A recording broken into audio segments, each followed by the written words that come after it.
Hello, I'm Dynasty Demir.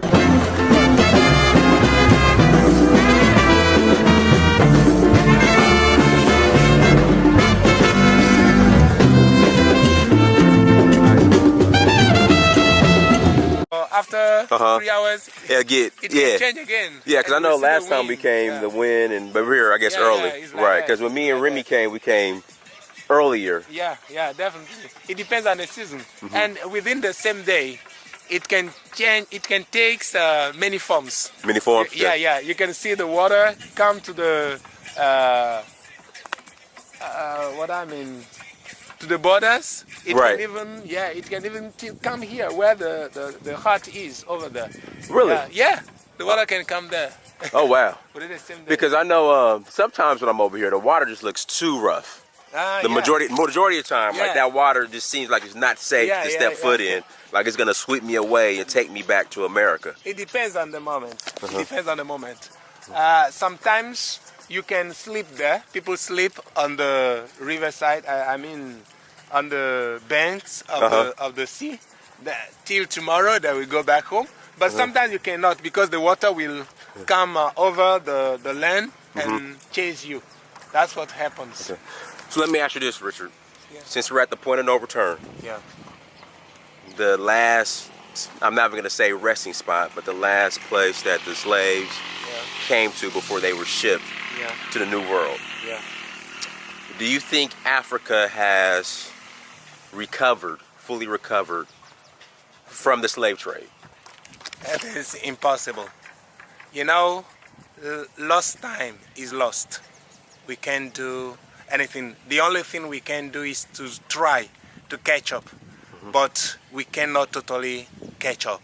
So what happened to Africa is a great damage, and if we are still at this level of development, we have to recognize that slave trade has a great part of its contribution inside. Yeah, that's what happened. Why do you think, I don't know, I just feel as if some African countries are slow to truly recognize the impact that the slave trade has had on its country, as if it didn't fully affect them. Why is it taking so long to recognize that the the negative impact the slave trade has had on African countries?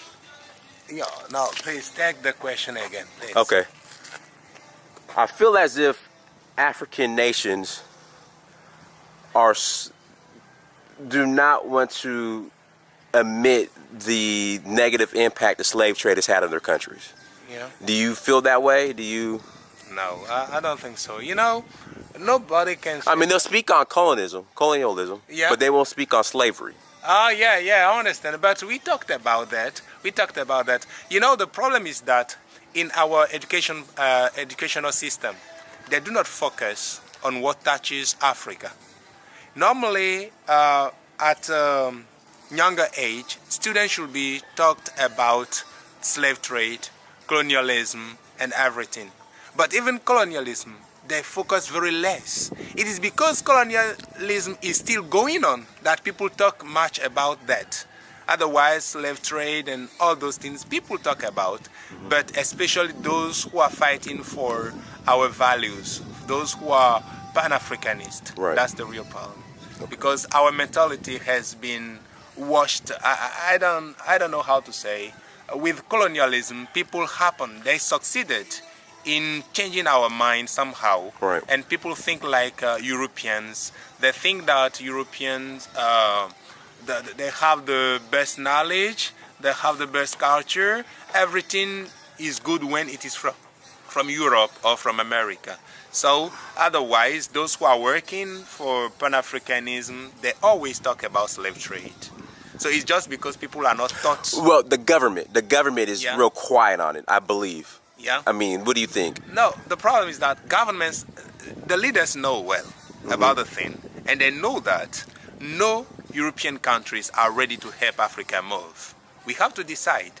But just because of their selfishness, they do not want to take the right decision. And when you want to take the decision and you are alone, it is dangerous. You will die. That will kill you. That's the real problem. We need a mental revolution, and this will be a common fight.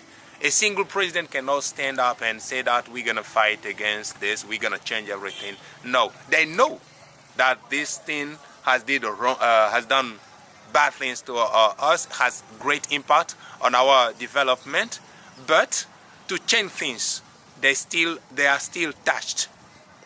That's the real problem.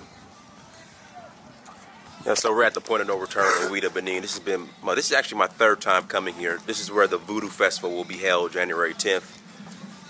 So, you know, I'm going to be documenting and shooting, and my brother Richard's going to be showing me around. So, hope you guys enjoy the content.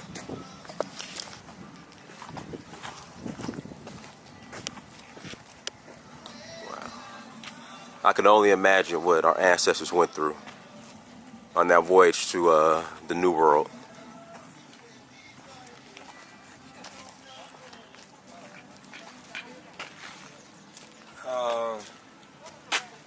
Those who work on the architecture of this, their names. Okay.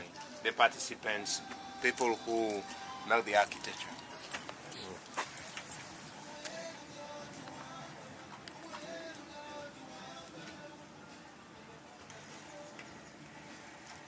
Here, Richard, what does this symbolize? Do you know?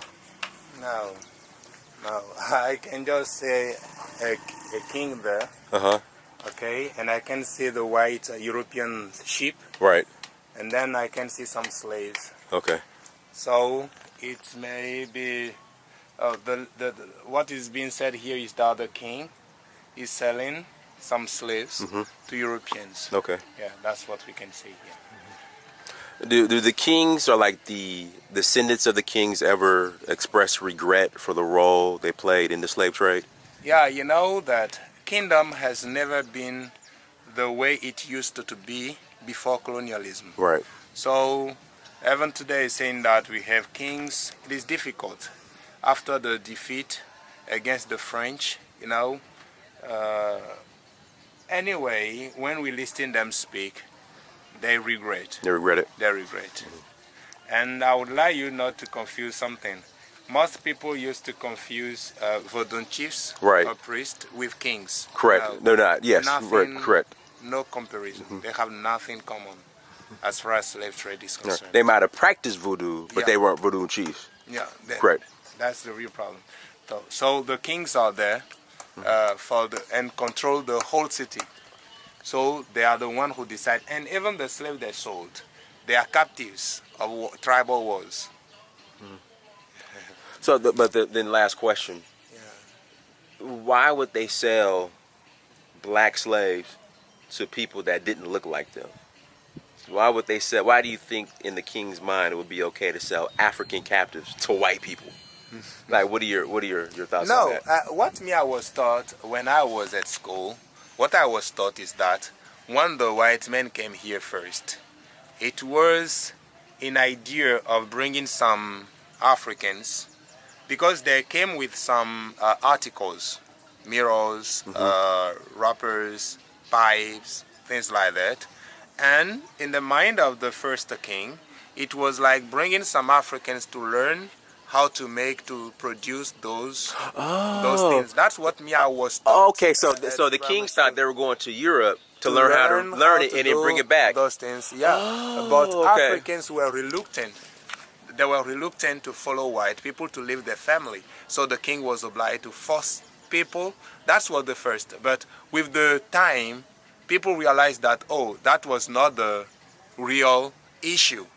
But now, within king, it is almost everywhere jealousy and things, because you know that they will not say that, these things, as he has more relationship with the Europeans, he has some articles, some wealth, he has riches, and so his condition is better.